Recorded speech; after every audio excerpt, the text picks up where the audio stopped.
Welcome to the Smash Masters podcast, hosted by Stefan Eschi and Nick Priest. This is where we dig into the auto body collision repair field and talk quality repair methods and how the industry is always changing. Buckle up, it gonna get bumpy. Well, good afternoon. Hello. Episode 45. Yes, sir.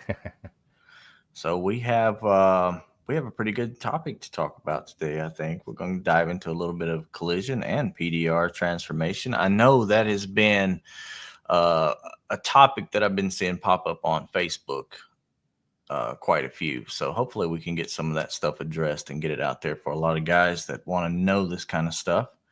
Like basically the whole like moving from the body world to PDR, making that transition. Yeah, I've seen plenty of guys that want to start while they're in a body shop. The whole what kind of tools do you buy? What do you need first? Tell me the steps we can do from that. And some of these guys that have been doing that for a while, they say, well, I'm ready to maybe go do some of the stuff on my own. What do we need to do next? And hopefully we can get some of that answered today. Yeah, a little bit of info doesn't hurt anybody. I want to focus on providing, resources that people can go to beyond us, for that information that they need. But we have the information on where the information is. Absolutely. Absolutely. So, yeah, Andrew is first today. So Andrew's first. What's up, Andrew? Really? Yeah. Look at that. Yeah, look at that. So maybe Alex got mad I took down the Mo clamp. It could be it. Yeah, the Master Smashers t-shirt. I was just about to say that. Traded them out, huh? I'll fit them in somewhere else. Yeah, why not? Yeah, you got plenty of room out there for some Mo clamp stuff. Yeah. Sure. Well, let's not waste any time with this. I think we got a good topic to talk about. Let's I like jumping right in. Let's go. Yeah, let's jump him in here. What's going on, Matt? How's it going, guys? Thanks for coming on the show, dude. Yeah, thanks for inviting me. I can't believe it's already been 45 episodes. Right. It's went by pretty fast, actually. It's gone real quick.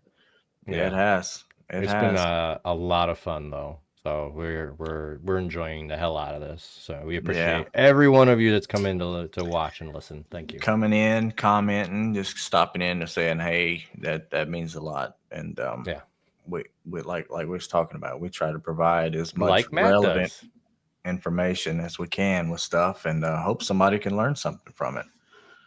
Yeah. So Daniel Kraus, how you doing? What's up, Daniel? Yep. So we got to spend some time with you down at MTE, along with a whole lot of people. A whole lot of people. It was big, and that was such a great time. That 80s party. This was my third MTE. That 80s party was nuts. It was. I have to agree. That blew me away. I'm like, they said, "Oh, we're gonna have an 80s party." I'm like, "Oh yeah," and it's just gonna be a bunch of guys standing out on the lawn drinking beer with each other. A few people will wear something. I was kind of back. Cool. The stage was on the one side, and it was on that grassy knoll or whatever you want to call it. I was standing towards the back with Andy Patrick and Amanda, and I looked and like, man, there's a lot of people here. So much more than what normally people show up for this stuff. Greg. And I looked up, and it was outside the building, but they were walking back from like from the bar area, and it was just a line of people. And I was like, holy crap, there's going to be a lot of people at this place. Yeah, there was a lot. You have one more year than we do as far as attending MTE. So not this past year, but the year before was our first one. And it seemed, it was overwhelming. It seemed pretty big at that time, but this past year, you could tell the difference. You could really see the difference. Huge. It's just getting bigger and bigger. This is, like I said, this is my third one. I've known about it for 6 or 7, 8 years. But I was never like, I worked for somebody and was never going to go on my own dime. And so this is my third one. And this was the biggest one that they had. 8,000 attendees, Hudson says. Yeah. Yeah. It was insane. I think a lot of people that's been going a lot is looking forward to going back to Rose and Shingle. I've heard The people say that. the hotel's still pretty nice. I mean, the beds are probably more comfortable for as expensive the Gaylord was. I thought the beds sucked, but it's a little smaller, so you can get to places quicker. You don't have to walk 7,000 miles It's just a to long get to walk. the place. That's useful. That's useful. And then it's really just one bar. Everyone hangs out, so it'll be a good time next year when we go. Yeah, the hotel's too nice. Yeah, I'd agree with that. I mean, it's out there. I think something a little dressed down would be better. I'm just excited for a change. We went to the Gaylord twice now, and this last time we didn't have a car. So, we were kind of stuck at the hotel eating, and it's just really in the evening time, there's really one choice. And after your 5th time at Wreckers, it's kind of like, you want to do Wreckers again? Yeah. Well, I went to my wife and our best friend came with me down, and they went to Universal on Thursday and Friday. And it was like one of the nights, Thursday or Friday night, they were like, hey, we're going, what are we doing for dinner? And I'm like, I don't know. Like, what do y'all want to do? Do you want to go offsite or you not? And they were like, well, let's see what's at the hotel. So look, we went to that steakhouse, and good God, that steakhouse was expensive. Mm-hmm. Like, I mean, it came out to $100 a person or something. Ooh. I'm like, good Lord. Yeah. And it's one of those places where you order like a steak. Yeah. And you get a steak. Right. Yeah. Yeah. And then you have to order a side. So it's like, yeah. It was good. I told he says tax write-off. I told Stefan that it's going to be expensive when the first thing they do is bring you water. And you're like, this is going to be expensive. So me and him went and ate breakfast at the little, I don't even know. It was a buffet style breakfast. Yeah. But even that was like $40 a person. It was delicious. I do want to give him some credit. It was very good. It was good. It was good for sure. Yeah. Funny as soon story as soon as he said, he's like, they brought and they poured the water. It's going to be expensive. And then the bill came. He's like, hey, take a guess. What do you think it's going to be? And I'm like thinking about my like diner back at home. I'm like, what did I say? Like 28 total for both? Yeah. Yeah, I was wrong. Just because I can afford it doesn't mean I want to spend the money. Right. Yeah. And a dial-up mashed potatoes. Yeah, right. And I'm a body guy. I can't really say that I can afford it. So funny food story. My first MTE, I had started my business roughly 6 months before, the July before. And I went about 5 weeks, and then I dropped into a mom and pop shop. So I worked for them doing body work for like 6 months. And then when MTE came around, I said, hey, this is the end of it. I'm going to go to MTE. I didn't have any money. Everything was going on a credit card. Like I saved a little bit. I had bought some more tools. So at Rose and Shingle, there's a that little restaurant that was right there at the Breezeway. It's not even a restaurant. It's just like the little convenience store they had at the gas station or at the hotel. Yeah. They have a similar thing by the pool bar. And that's where I ate every day. I went to the breakfast thing one day, the buffet, and it was too expensive for me to go more than once. So I just went and bought like a huge ass pizza and took it to my room and ate on that pizza for like 3 days. Like the whole time I was there, I just ate like piece of pizza. That'd be perfect. Yep. Like that'd be perfect. Everything was going on a credit card already. Like I didn't have cash to pay for anything. Yeah. My first time to SEMO was somewhat similar. I mean, I just spent like $2,500 just on getting there and home. And so we get there and the food was ridiculous. I think I made a Subway footlong last 3 meals. I'm going to Vegas. Vegas and Orlando they're such a touristy place. They're just expensive. I think especially Orlando, especially the south side of town. Because that's where that's where Disney and Universal is. What up? Yeah, I think a Papa John's personal pan pizza at SEMA was like $30. Good Yeah. God. Yeah, that's right. You guys went out to the Papa John's. It Yeah. was ridiculous. Yeah, it was ridiculous. Yeah. From what I've Right, heard Bobby? is that once you leave that main area, the food gets cheaper. But I mean, the Uber out there is going to cost like $80. So it's Oh, everything's so expensive. Yeah. it's just like you're going to pay one way or another. So I'm gonna try to swing going to PDR Expo this year, and all right. in Oh, Vegas, nice. and we'll see how there's just still a lot of time before then, but we'll see if I'm able to actually make it there. Yeah. Have you That's, been to the Anson Open House? No, Anson Open House is I, a good. It's good to go there. That's a good event Anson, to go to. that one would be fun. It's like a mini MTE. Yeah, I'm actually looking at going and doing some training with Matt Boyette, Yeah. and Ooh. I might do that in May. And isn't that usually when Anson Open House is Yeah. in May? Yeah. Yeah. So I don't know if I'll be able to swing Jacksonville Yeah. Right. and Dallas all in the same month. Plus, we're going to a music festival that month, so it's Oh, you booked up. man, we stay busy. Me and my wife don't have kids, so we go enjoy life as much as we can. Good. Yeah. I mean, I'm Right. single, so I go and enjoy life as much as I can. Yeah. You know, so I get it. I totally Mhm. get it. But we diverged a little bit. Let's go back to what we brought you on here for. I mean, so you were a collision tech at one point.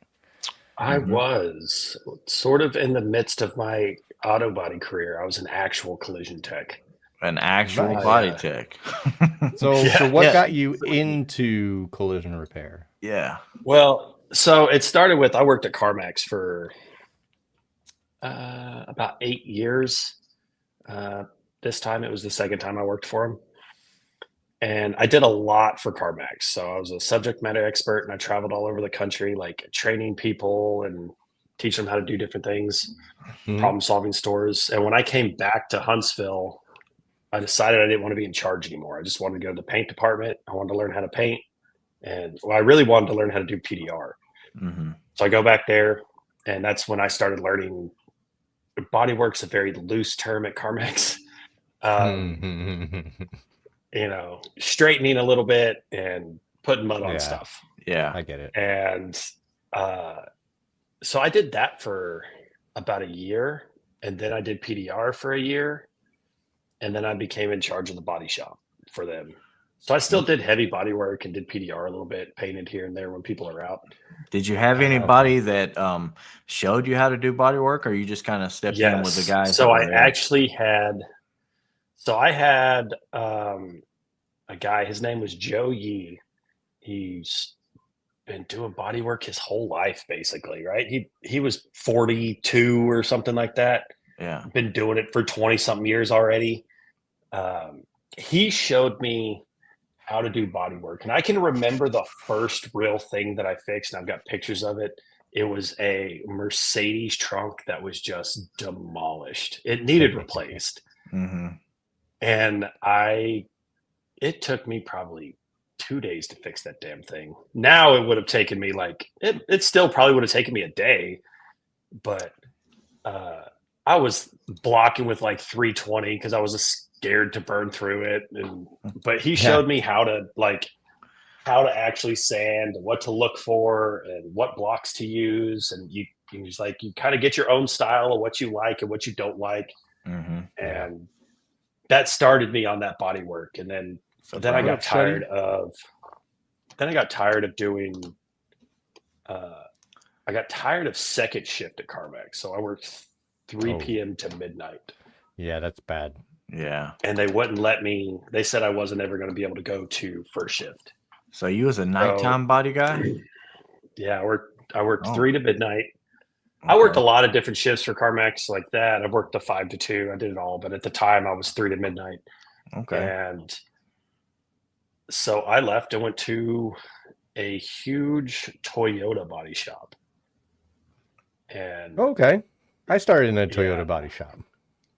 think Okay, we so talked about this that. one, probably this one. So if you worked in the Toyota body shop, you know they have their like body shop of the year and all this stuff, and it has to do with your techs being certified and doing all that crap. Yeah. This one won it 2 years in a row. Okay. They do like about $1 million a month. Yeah. So pretty big outfit. Yeah, we had like 12 to 14 body techs, Yeah. 3 painters. It was big. So That's big. that was my introduction into actual collision work, because like, look, I understood how to straighten metal a little bit. I had already started doing PDR, knew how to do mud work, old school stud guns and kind of things, but none of the actual collision jobs. I didn't have Okay. to replace parts. I didn't have to do any of that stuff. I barely took bumpers off.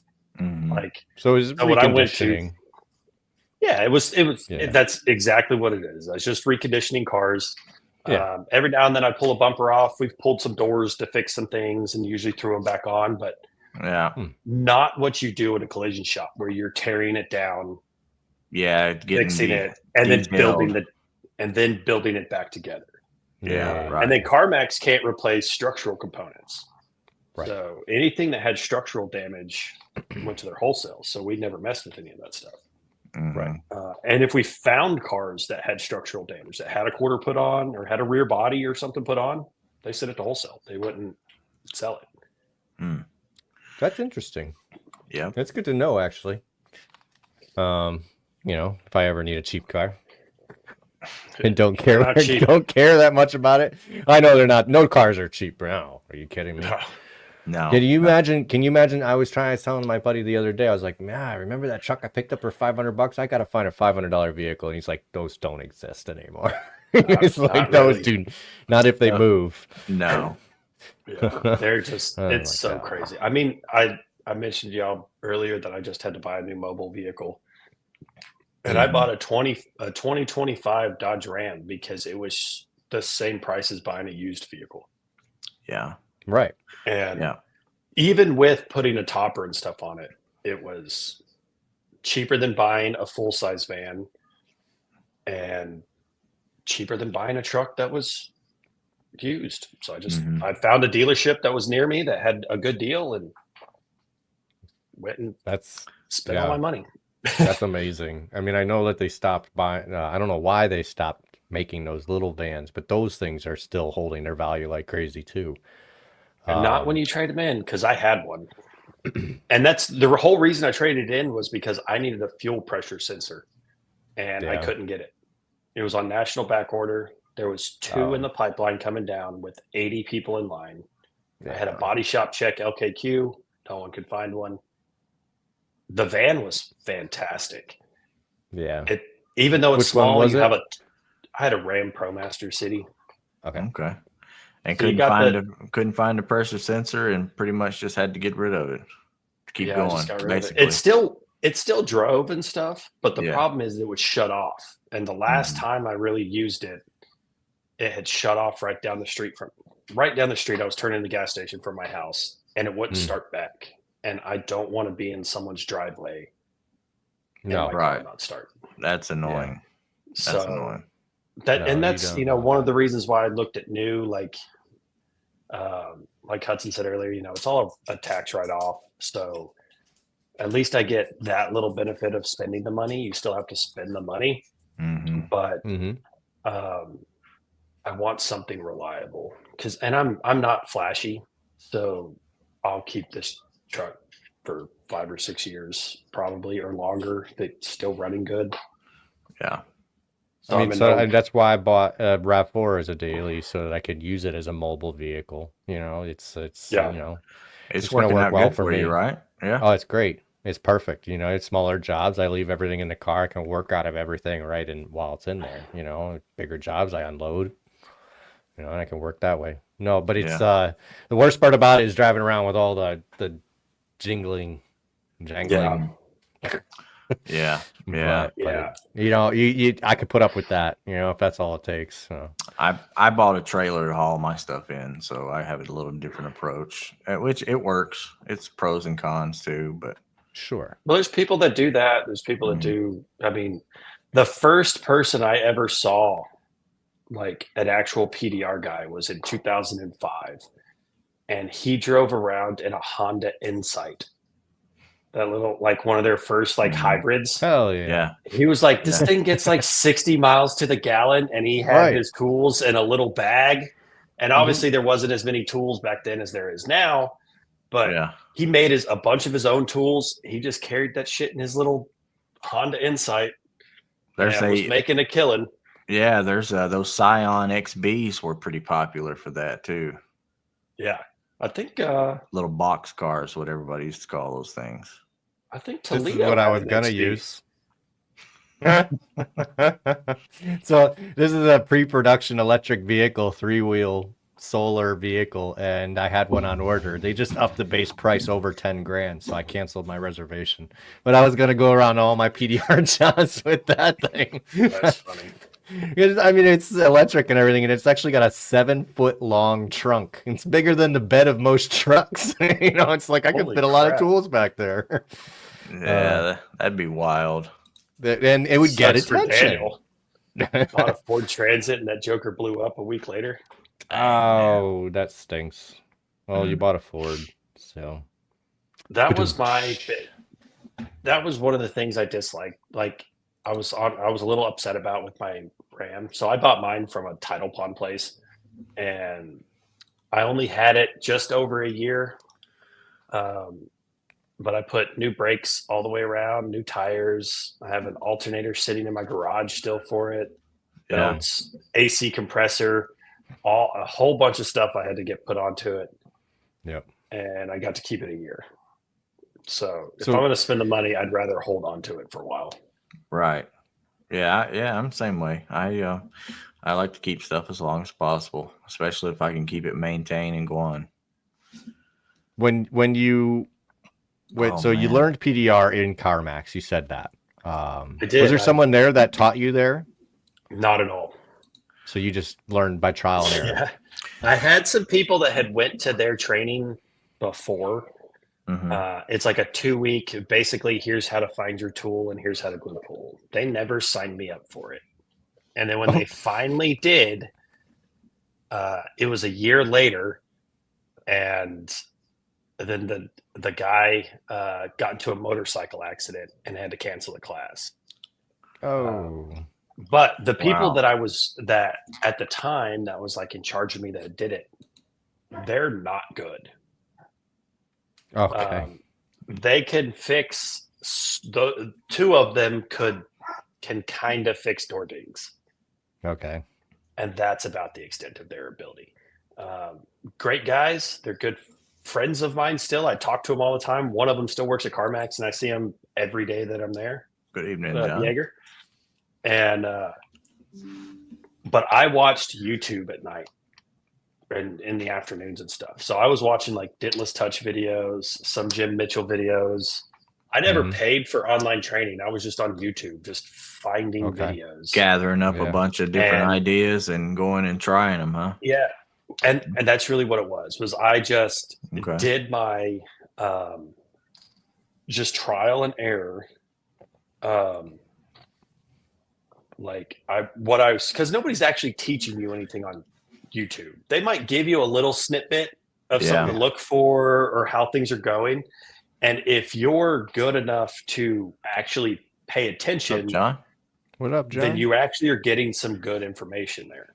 Yeah. So, but I was watching like something that changed, as simple as it is, that changed it when I first started was I watched Christopher Ray put leather on the tip of a tool Hmm. to blunt the tip of that tool. It was just like a bullet tip, Yeah. like single bend or something, right? And he just put a piece of leather on it, taped it on. And this was before I knew any PDR companies, where to buy Tessa tape, where to do any of this stuff.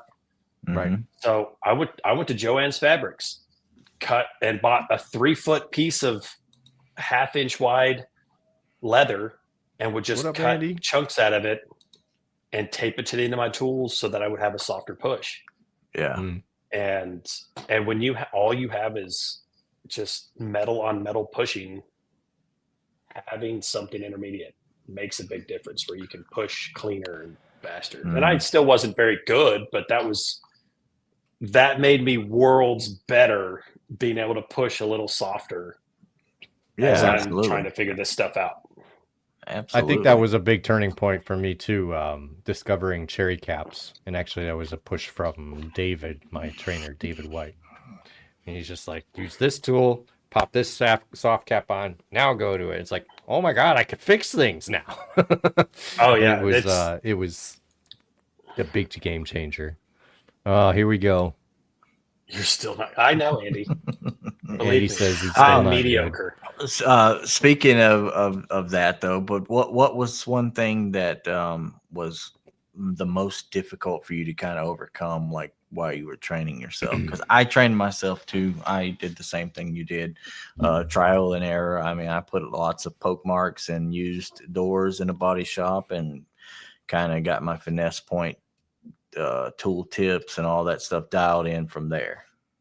So mine was on all reconditioned cars, like active cars that were going to get sold. I didn't use didn't really use anything that was wholesale or a junk part.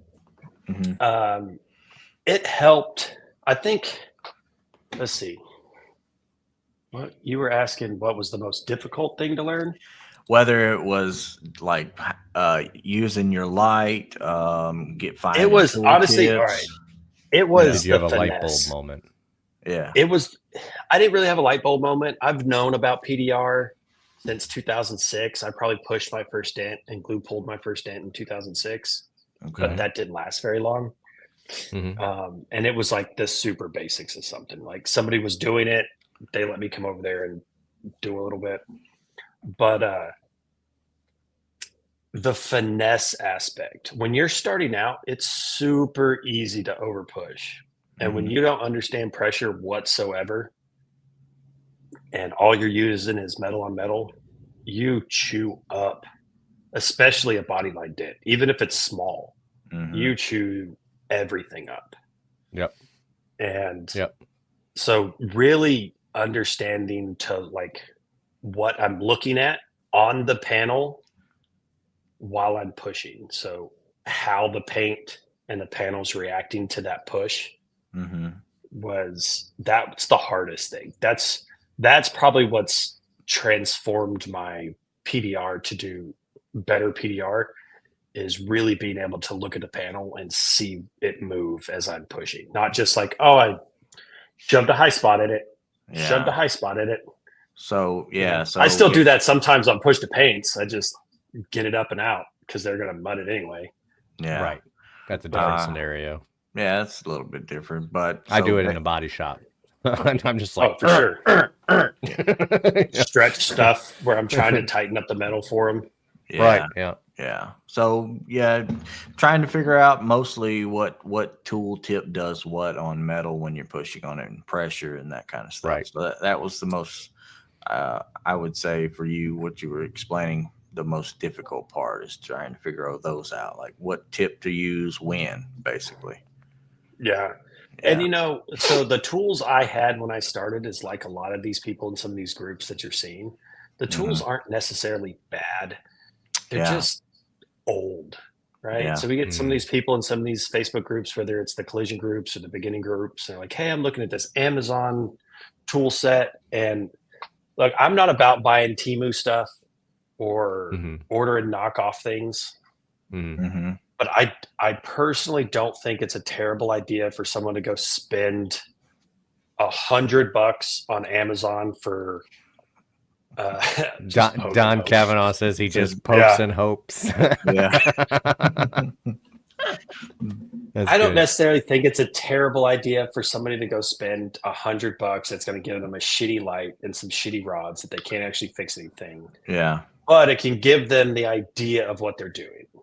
Yeah, like if you want to continue down that path or not. Yeah, I Yeah. get that. And then I've you can heard start people to- say that they started with that or they still use them, but I've also heard people say that they buy those sets and they're trying to push a dent and the rod's bending before the dent's coming out none of or it's something like it's that. hardened. It's all You know, it's not going to be good. so But- so I've heard people get a little frustrated, especially with those like glue pulling like mini lifters they have Oh, with yeah.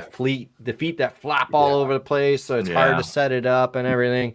So I mean, I could see body guys getting discouraged, after I've using started- something like that. My big thing that I'm starting to see, and you guys will see more of it now, that there's nothing wrong with Real World or Dent Trainer, those guys, and I've never even been on their sites.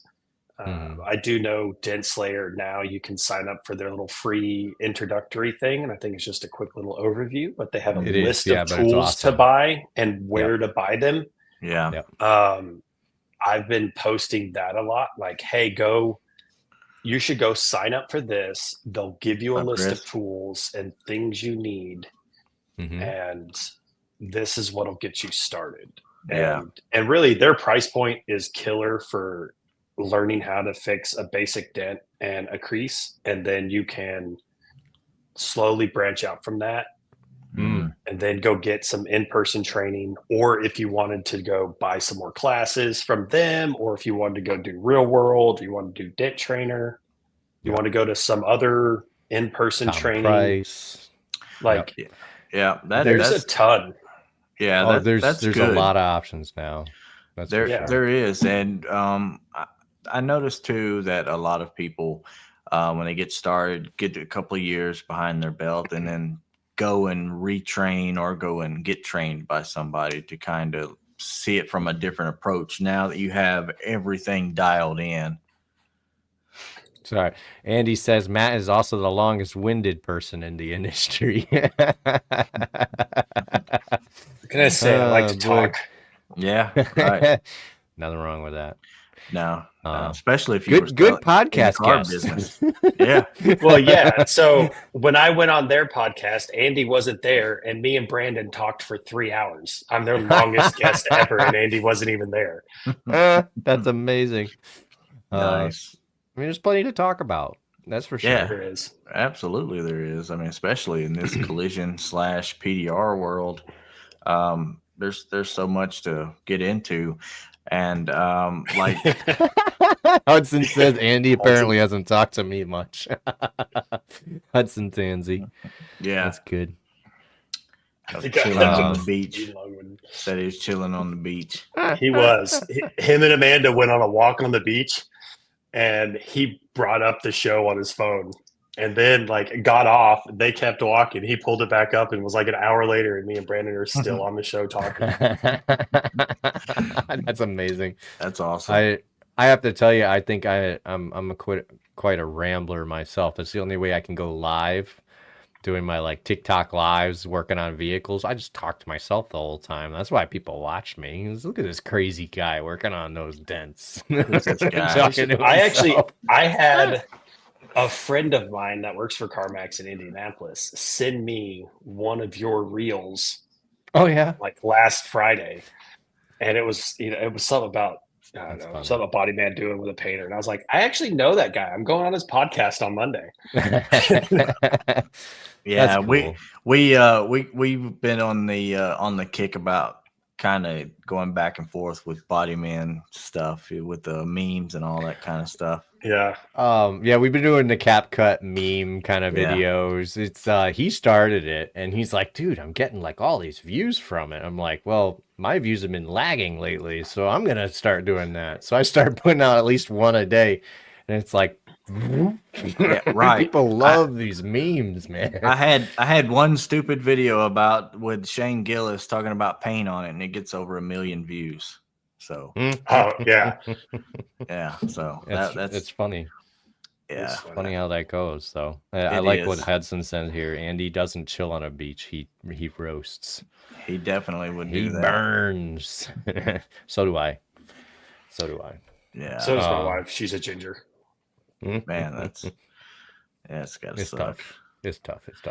So do you do any kind of like marketing for PDR or anything like that, or do you just kind of just I'll be how honest do you with you. go? I Well, do hold on. nothing.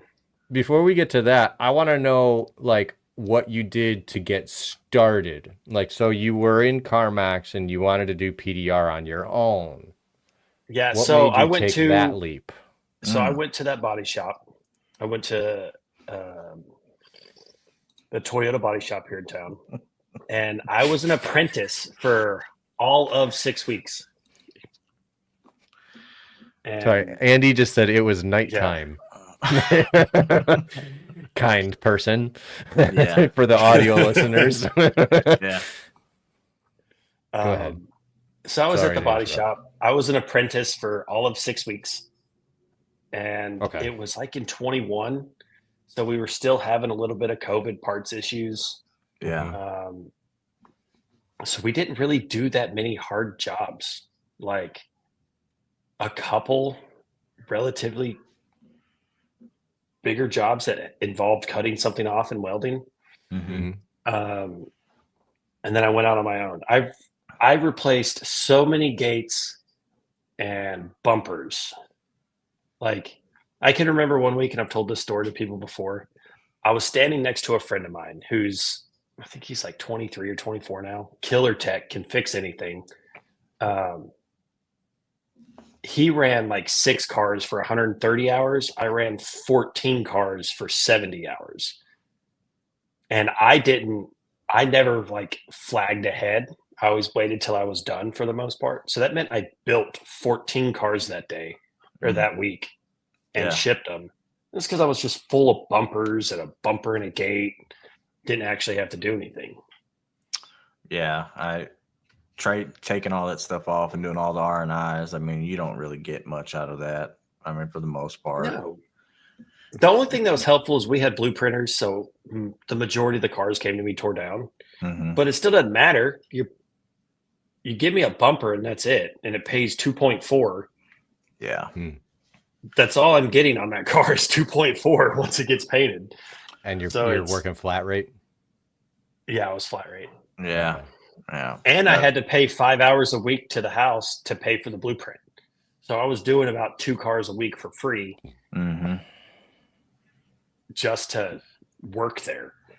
Right. But Yeah. but I did their PDR too. So when I got hired in, I did PDR, started the collision stuff. And the collision wasn't bad. Mm-hmm. I just liked the PDR better. And Mm-hmm. one of the reasons I left CarMax was I wanted to have a better schedule Mm-hmm. and get to see That's my right, wife you were more. 'Cause I second worked shift. 3 to I was 3 to midnight. Right. So I didn't see her Right. during the week at all. That's good motivation. The body shop, I started working 50, 60, 70 hours a week because I would work when parts would come in. Yeah. The parts would come in Friday night. I'm working over the weekend. Parts come in at 3:00 in the afternoon. I'm working late that night. Mm. And, I'd be sitting around twiddling my thumbs all day long. But once parts finally came in, then I would Right. start working. Start to. getting at it. So I got Yeah. So how did you juggle PDR and also the collision side of it? Did you? so I was in-house for them. I wasn't doing anything Mm-hmm. external yet. Yeah. And they did not sell PDR at all. The only thing they sold when it came to PDR was if somebody showed up and asked, because on their sign it says dent, paint, and glass. Yeah. Right. So I didn't really do that much. A couple of hell cars, a few door dings and stuff here and there. Right. And I realized so they would convert whatever they charged, which like a door ding or something, they're charging like $125. They would convert that to labor hours, right? Yeah. So they divide it by 60. And so I did the math one day. I'm like, I'm getting like $40 to fix this. Right. Yeah. I'm Exactly. like, this is ridiculous. Like I'm doing all of it. And they had bought me tools and stuff, but I paid for the tools already. But Right. when you convert it and I only make $19 an hour, Yeah. I'm not making very much money off of the 2 hours that they converted it to. Right, and most shops And will deduct for like a detailer's fee because the body guys pay the detailers nowadays. I don't know if that shop was like that. So by the time you add that in, it's even less than your original amount. so it Oh, I'd be was, cleaning those cars myself. yeah. So I worked there for like 9 months, and I just started like saving some money and buying some tools. I like created my LLC in March. Started kind of making an exit plan. Only told a few like really really close friends at the shop, Yep. and um, then I eventually went out on my own. I still ended up picking up some body work at a mom and pop place, but that was a night and day difference when it comes to body shops. I saw both ends of brand new car liner, super Yeah. nice shop, to An all they independent. have is Yeah. an old frame machine that you can't measure anything on, and you're replacing aprons and frame rails with no measuring system. Yeah. That's how Like, I started in a shop like that shortly after the Toyota shop. So yeah, I had been there. yeah, so it was way night and day difference. And then that place worked out really well for me because they were like, I know you have a business to run. We just ask that you just don't let cars sit too long. So I would do stuff I would do it during my lunch break. I'd do stuff in the morning and show up late, or leave a little early, schedule stuff in the evenings. So they were getting their money's worth, and I was still making money. And during that Yeah. time, I bought more and more tools, and Okay. really started to build out to where I could do it. And then Yeah. once MTE hit, I was like, "Yep, I'm going to do this." So you Time were to go kind full-time. of like you did a slow kind of transition kind of thing. Like you slowly eased into. It putting more ended time up into being that PDO. way. Yeah. Okay. No, I am not, Andy. I heard you're you're doing a Dent Olympics next year. No. That's I did slow roll it, but the plan wasn't to do that. Like, I quit yeah. the Toyota shop and was doing it, Mhm. but I quit with no contracts. Like, I had no work. I Yeah, didn't have any right. accounts at all. Right. So Yeah, and that's what I that- was getting at about marketing. Like, what was that step look like for you? How did you? Yeah, I would like to know that. So I did run some like Facebook ads. The problem I had with Facebook ads was they would never do what I told them to do. So like I would target it to my area, and Mhm. Facebook would change it. And Okay. it would never stay targeted. I would get messages from New Jersey, from way over here, and you're paying per click. Meta is. So I stopped doing that. Meta Yeah, is a pain it was in the annoying, ass. and I did it multiple times. We're on My Meta right videos now. are terrible. I should watch my mouth. His videos are terrible. Not everybody has an Amanda to do my videos for me, Andy. You don't sleep in. But Amanda does do an amazing job on those videos, Andy. Yeah, you are does. lucky. She does She a does. killer job on it. Oh, you know, Andy wouldn't come up with any of that crap by himself. What up, Alex? John, I'm not saying nothing. Well, go ahead. But so I did Facebook ads for a little while. I did hire a SEO company at first to do a website and do my like Google page and SEO stuff. And then I got rid of that. So now at the moment, I do no advertising. I don't do anything. Like I did your normal go around and drop cards off. Yeah. And now I do nothing right now. I stay really busy with some of my wholesale stuff, and I don't book a lot of retail work. I have 3 retail jobs this week. I usually only book one a week or one a day, Tuesday through Friday.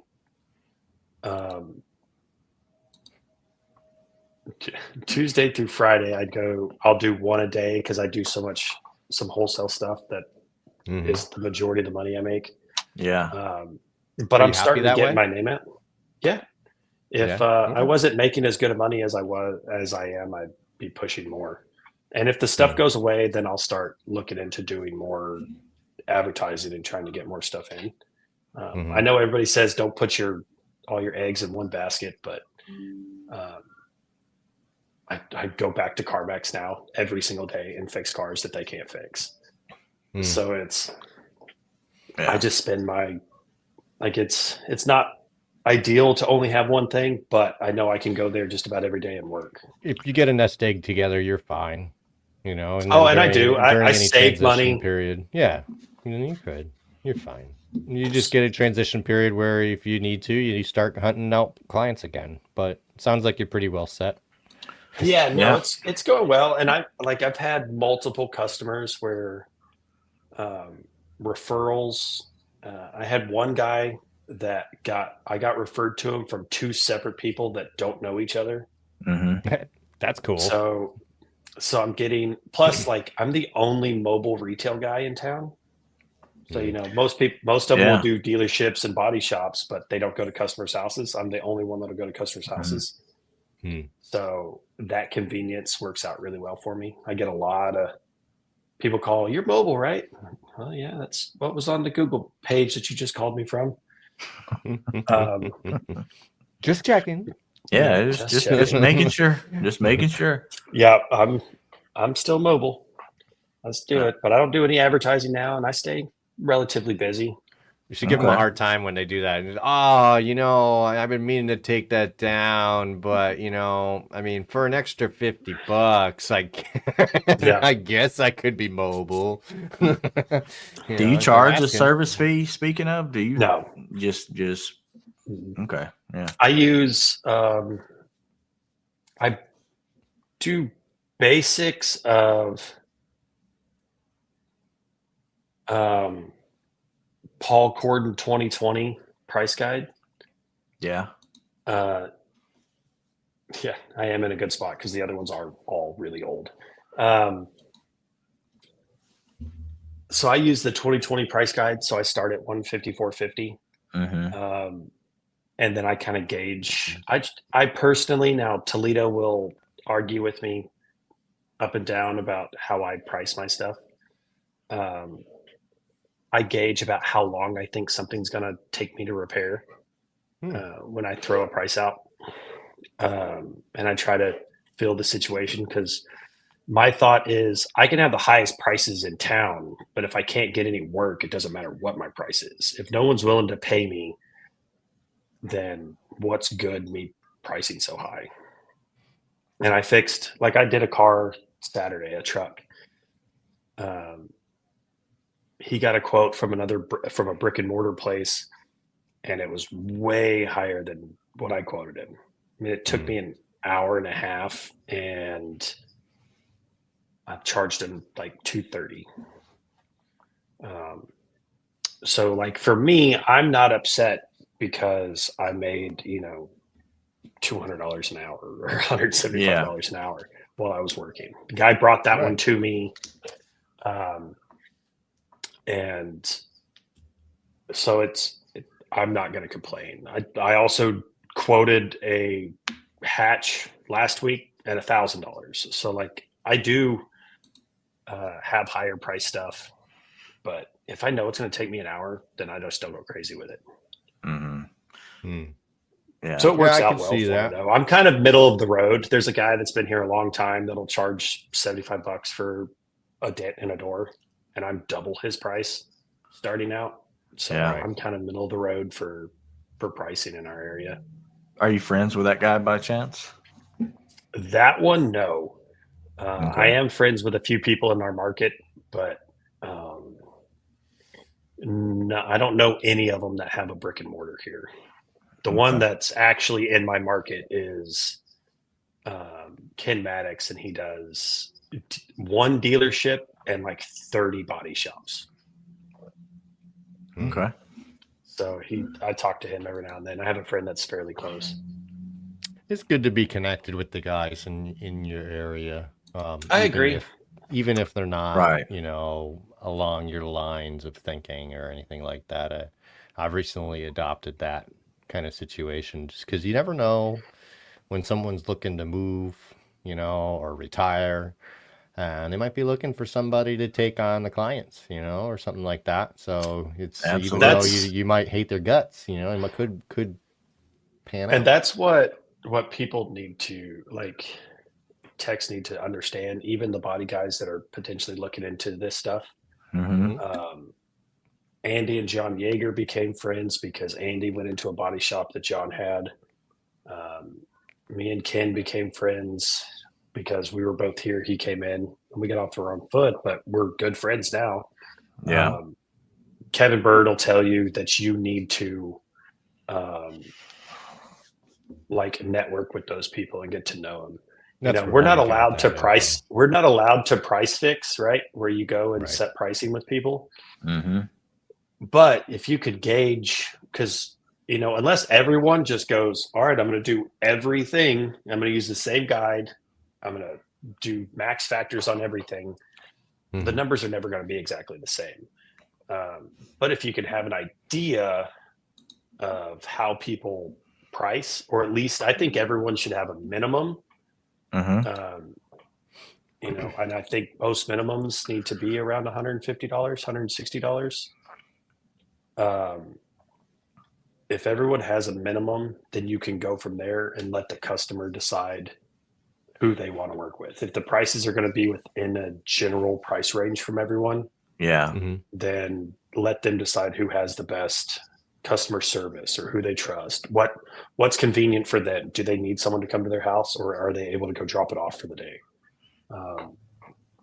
Yeah. Let the customer decide. I see people say they don't like price shoppers. I think they're just being good consumers. You do it for TVs and Sure. cars and all kinds of stuff. So why can't they do it for Can't their blame 'em. services?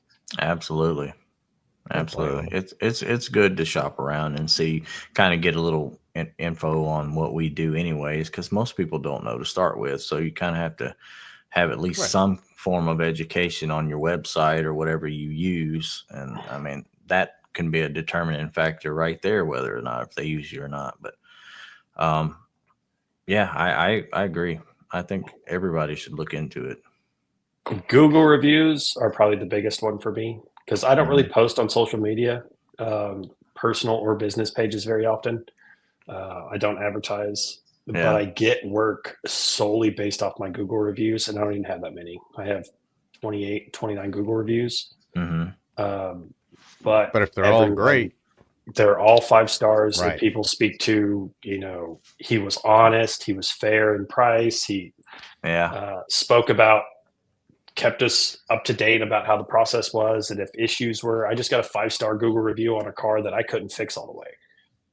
One of the dents ended up being stretched, and I don't have a hot box, and I told him I discounted the price for him. And the husband came down, he's like, it came out way more than I thought it would. And if I had a hot box and knew how to use it, I could have fixed it all the way. Mm-hmm. It was a 4Runner hatch, and I've probably worked on 4Runner hatches before. Yeah. Mm-hmm.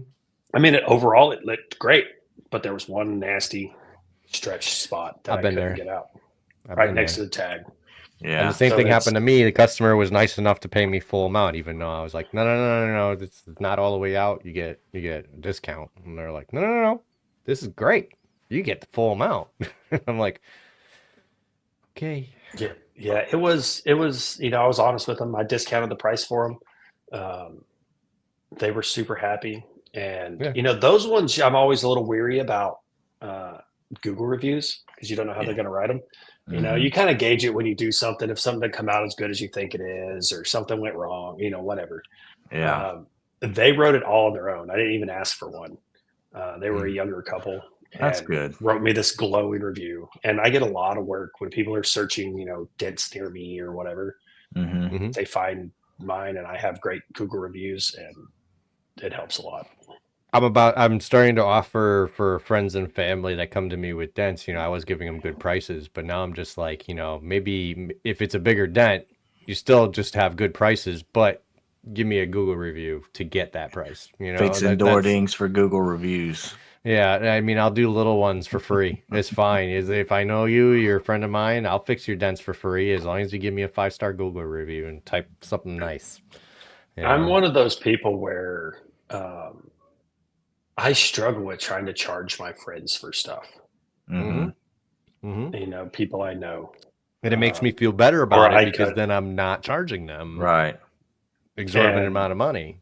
I struggle with that a lot. But sometimes I do. I have to play the game of, do I really know you well enough to give you a free dent? And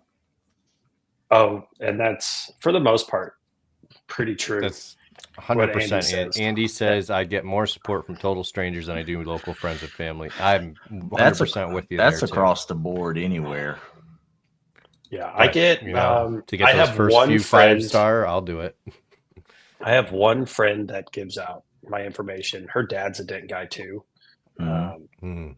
So she's a pretty big champion for me on giving out my number to people or people she works with, because her Yeah. dad's a little far away and doesn't like to drive to Huntsville very often. But for the most part, it's always random people. It's not, Yeah. I get a little bit here and there, like my financial advisor sent me to somebody, gave my number to someone. Yeah. And I've never done any work for my financial advisor. Mhm. He gave my number, and that person has sent me 2 cars. I fixed 2 cars for him, and then parents on both sides of the family called me to fix cars for them. Yeah. So but usually it's not close people who are actually recommending you. They just want free shit from you. Oh, 100%. Right. I just, that's why I just say, just leave a Google review, then you don't have to do anything else, because I know they're not going to. But it's a cheap price to fix some dents, that's for sure. Hey, Yeah. Thomas Stark. Oh, yeah. Man. Nice to see you. For sure. Yeah. Usually people I what know up, are the Thomas? ones that want me to work for the worst, on the worst shit and for almost nothing. Yes. Mhm. Yeah. Yep. No, I've What up, Thomas? been there. I mean, most of the people I tell, I'm like, okay, you're my friend, so I'll give you the friend prices. Here's the friend price, and they go, that much? It's like, oh my god, do you want to see what the app is gonna spit out? Oh yeah, I got Mobile Tech RX. You really want to see what I should be charging you? And Jesus. I've told people that, like, something I charged, like I had a quarter panel the other day. I price off pictures a lot. Yeah. Just about all I'll the give time. a I price off range. pictures. I'll give a range. And Yeah. So I didn't see a lot of this dent. It wasn't super difficult. It was a Mhm. RDX quarter panel. Mhm. But I only saw this one big dent. So I quoted off of this dent, and I had fixed one on the other side of the car. Same kind of car a few months back. And I was like, okay, it's not going to be that hard. I quoted him like $450 to fix it. Well, it ended up being like the whole quarter. And I just fixed it for the guy. But I'm like, I'd really shoot myself in the foot. And I'm like, I know people that would have charged you $1,200 for this. Yeah. Mhm. Like, but I'm not going to come and change my price like crazy because you weren't trying to hide anything. I just didn't see it. And your average customer has no idea how to take a picture. Like, they're like, oh, I can't really see it. I'm like, sometimes they tell me it's a small dent. I'm like, okay, just take a picture of it. If you can't see it, point to it, do something so I can see where it's at in the panel. Yeah. To know if it's something I'm like, okay, that'll be an easy fix. Just, the middle of the door opposed to way up above where the intrusion beam is or something like that. Right, Mhm. right. Or really So low it plays on an the extra door. factor in that. Yeah. Yeah. I had a guy flag me down for he had jackknifed a trailer into his old truck and the paint was missing. It's messed up. He had ladders strapped everywhere. It is full of crap. And he's like, man, how much can you do anything with this? And it had a hole in it. It's gashed all the way across. I'm like, I mean, what do you, not really. I mean, I can if you want me to, but It's Is still it got a worth- hole in it. is it worth it at that point? It's not worth even messing with. Yeah, and he's Yeah. like, he's like, yeah, you're right. I mean, this one's messed up. I'm like, dude, you got a ladder bolted to your roof with nothing on it to protect it. I mean, what is? Yeah. I was going to ask you guys because we all got tagged in the Kiko group. You guys got tagged by Gene, where a guy asked how long do you think it would take for him to learn to be able to do PDR basically full time? That's kind of how I took that question. Yeah. See ya, Andy. And there was a wide range of people like, oh, 2 to 5 years. You get 1 year. You got Right. this. I read through a lot of those, and that's really, I mean, it's dependent on the person and what their drive is. That's why my first initial thing was like, How much what are free you time trying to have? do exactly? I mean, you're pushing in a body shop pretty steadily and you're just trying to go out? And one thing that came to my mind is a couple episodes ago, we had Mike Toledo on, and he said something to the extent of, you can be a really top-notch, great dent guy, but you don't get yourself out there. Well, the younger guy that maybe is not the best, and he's really good at social media and can put himself out there really easily, he's going to blow the guy that's top notch, because that's what the guy in the anonymous post used, was top notch body guy. Mike says that this guy is going to blow that guy out of the water because he can market himself. Right. I mean, I sort of agree to that, because, you know, I'm not super, like, I'm busy, but it's busy because of some wholesale stuff. Like, I stay very busy because of wholesale stuff.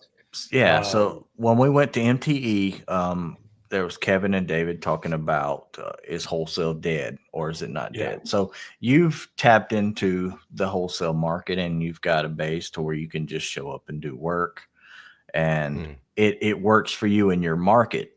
But this guy asked the question in a vague manner of how long do you think it could take? And the number one thing is, what kind of market do you have?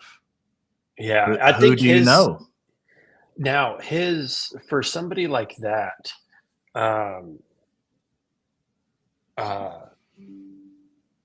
if you're talking about the ability to go out on your own, right? You have the skill set. So as a body man, you're probably not really pushing dents, right? Finishing dents at least. Right. So he did say he's been pushing finishing as close as he can, and then, you know, on the stuff that he was doing. I personally would say if he spent a year, whether it's Dent Slayer, Dent Trainer, something like that, and get to where he can finish dents. Yeah. And save money over the course of a year, save money and buy tools. You could go out on your own. It doesn't matter how good you are at marketing. Right. When you first start. Like, when you have no reputation whatsoever, things are going to be a little slow. Right. It's just the way it goes. Every market, for the most part, is going to have people. My market is full of a bunch of old guys that's been here 15, 20 years. And they've had these dealerships and stuff locked up, body shops locked up for 15, 20 years. And so you're not just going to instantly go steal all of it. I managed to take a few from people that was even my friends. But if you don't have, like, you're not going to just because I post on TikTok and Instagram, it's not going to instantly make your phone ring. Right. No. So what, just say that you've went through the training, though. You've gotten that down and you're feeling pretty good about it. And the next step is, what approach do you take? I think it depends on what you want to do. Right. So, you know, there's really three routes of the PDR world: hail, wholesale, retail. And retail. You know, if you're going to chase hail, you need to start mingling with other dent guys. You need to get in these dent groups. You need to start talking. You do need to post on social media and be honest with your repairs so that people can see it, because no one's going to allow you to come and do it. And look, I love Andy. I've known him for a few years now. I went up and did hail with him for about a week, and he was a little worried about me coming up because he doesn't know my abilities, and I have no one to vouch for me at the time. Right. So he gave me a chance. I went up there. I worked for a week. I made killer money. I fixed, I don't know, 4 or 5, 6 hail cars in that 6 days I was there. Yeah. Mm-hmm. 4 maybe, I don't know. And he's like, man, you crushed it. You did a great job. So now I know, like, oh, if I ever get slow, Andy will vouch for me. I can call someone. Yeah. If you want to do wholesale, kind of figure out your pricing, start going around, dropping off cards, all these places that are locked up. You can get a little bit of work from some of those places, even if they have a consistent person. Mm-hmm. Some of these people get very complacent on when they want to show up. Yeah. And to a point, it's okay. But like, I had a Ford dealer. The guy showed up on Monday, and that was it. They weren't coming any other day. What up, Right. Corey? What's up, Corey? Hey, Corey. Future Papa. I don't know if y'all saw that on. I did. Yeah, that's awesome. Yeah, Congrats on that, man. I did see that. But I got that Ford dealer when I went full time after NTE Mm-hmm. carried me until I went to Andy's. Okay. You know, even if it was 1 or 2 cars a week, you know, I had like a $2,000 week at that Ford dealer, and they had a full time PDR guy that they've been using for 15 years. Yeah. I was fixing nasty, smashed stuff, stretched, awful things that I had no business messing with for the most part. Mm-hmm. Yeah. But it was a used car lot, and I did the best that I could. Right. All right. So really, you have some form or another. You have to get yourself out there. You have to put it out there, and whatever the most effective way really depends on your market and what you have around you. Yeah, and I would say, and I've heard this before, you have to take the leap. So, like my example of go to some training, Mm-hmm. know what tools, buy tools, save some money, and take the leap. Just quit your body shop job and go do it. Because if you can It's save so up, easy. that's it's nerve wracking. I did it. Yeah. Unlike, you know, my position was a little different than yours because I had a wife that worked and she could basically cover all of our bills. Yeah. Right. But that's the easiest way is kind of do it or lose it. So you just go jump feet first and go try to do it. Agree. It's very scary. Yeah. Yeah. I mean, we were talking today, Nick and I, you know, about how this last year I've been in a body shop. You know, I've been using push tools and glue pull this whole time, but I pretty much have gotten next to zero finishing practice. I've gotten next to zero selling practice. Next to zero. For you business. I don't know running, because I think you told me that's your hourly, right? At your shop, at the shop that you're at. Mm-hmm. Yeah. So did they pay attention to your efficiencies or anything like that?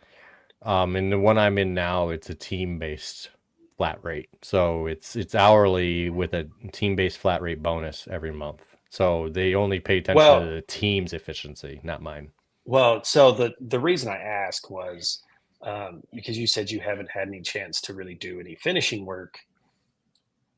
If you're not having to worry about being super flat rate, some of these, and I know you do smash work. I've seen your take the extra metal time finishing to do it. all your day. Just take the time to do it. If it's gonna, even if finishing it is you're pushing it to 90-95%, you're not really going to spend an extra hour and a half to pick out every little low. Mm-hmm. Yep. I do. If you get everything perfect and you're like, oh yeah, I just need to. I mean, everything's great. It looks great without a light on it. I just need to pick up some more with the light on. Right. That's all you can do. I mean, Corey did it. He got fed up with his place and jumped out and started his own thing, and now he's crushing it. I think he's had 10 hailstorms since he started his business. I've got a few paths in front of me. There's going to be something going on this year. We'll see what. You know, I don't know what. But one way or another. This year's the year. Everyone's journey is a little different. So Hey, you Jesse. have to figure out what's going to work for you. Right. So I don't know how it is where you're at, but in Huntsville, there's not enough body guys. There's not they're enough body guys opening- anywhere. They're too many hailstorms. Huntsville, it's real bad. They've cut, or they keep building new shops, and there's no one getting into it. MSOs or Yeah, MSOs are really opening up here. We've had Mhm. Caliber and Gerber both Yeah. move in. yeah. And Caliber's opened 3 shops since I started my business. So 3 shops in the last 3 years. And then Gerber's bought a couple of shops, and then they just bought 3 more shops in the vicinity Yeah. that were all independents. But there's just not enough techs. There's just not enough. So could somebody go with in- We could go into that. You can- believe me. but you can. The thing that always eased my mind was, if this doesn't work out, I could walk into any of these body shops tomorrow and get a new You're job. right. You got it. Right. It's like So- a dead. It's I don't know the word. 100% guaranteed backup plan. You know, Yeah, like you- if you you can- got the skills. You can find a job. So Right. if you can save enough money to float you for, you really need to look at your finances, figure out exactly how much money you need for your basic bills, rough Right. estimate for your food every month. Mhm. And this is without any luxuries. So people are Maybe- going to have kids, they're going to have stuff, but I like what you also did when you told your story about how you had another shop on the side where you could do some little mom and pop work, to keep it Yeah. going, just in case you had to. I think it's important if you're going out there and you got nothing lined up, no clients, maybe only a little bit of savings, have something on the side to do. Find that little Yeah. shop that's willing you to come in when you can to do that one job. That now shop and then, helped. or something like that. I've been very, very blessed with my path. My dogs are going crazy next to me. I've been very Okay. blessed with my path that that shop came to me, because those 5 weeks that I was out on my own, I didn't do very much work. Got a little bit here, there, not much. If somebody Yeah. called, if one of these body shops that I lucked out gave out my number, man, I ran to those people's houses to fix that stuff. It really carried me a lot. And then, man, Stefan, what up, Brandon? Stefan, that's what they call me. I went to MTE, and that Ford dealership carried me. Then I went to Andy's, and I was only at Andy's 6 days. And Yeah. Andy lives 2 hours north of me, so it was super easy to get up there. Then I got hail. Mm. Then at the same time, hail hit. A few days later, Dent Wizard called me to sub for them. So then I Okay. subbed for them for a year. I left subbing Dent Wizard because I was working too much for them, Mhm. and then Carmack started calling me. So I've lucked out that doors just kept opening. So I try to be Yeah. a pretty fair, honest person.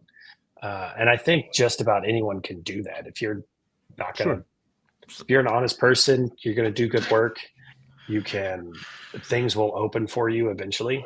Mhm. There's enough and cars that- out there for all of us.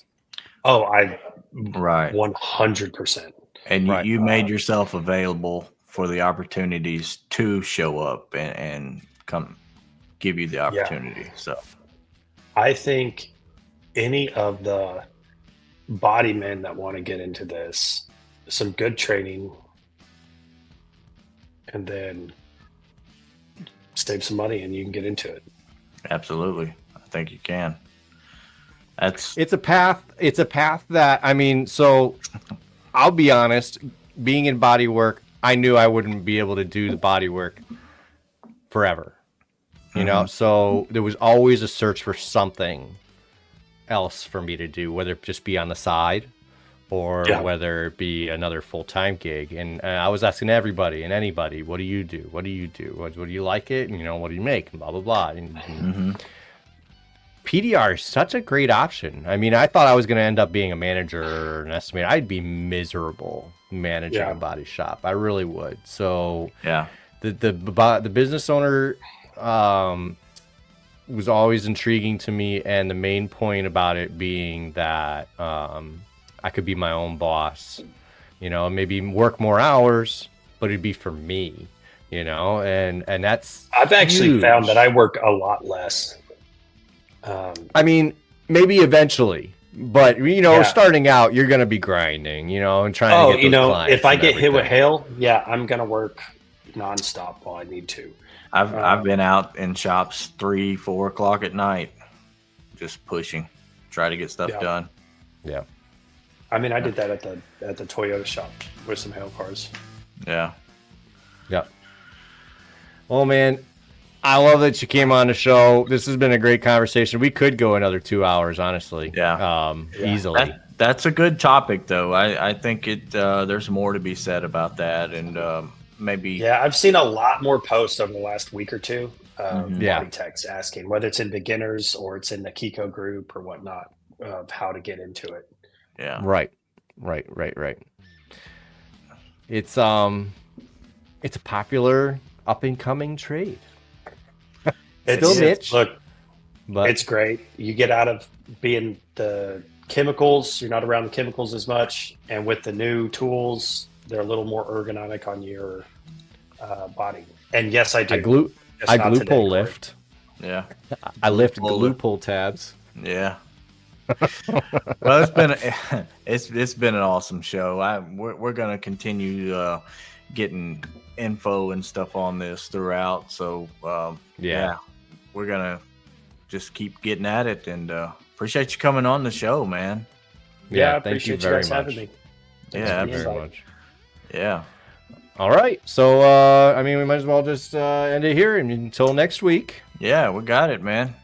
See you guys. Have a good one. Bye, everybody.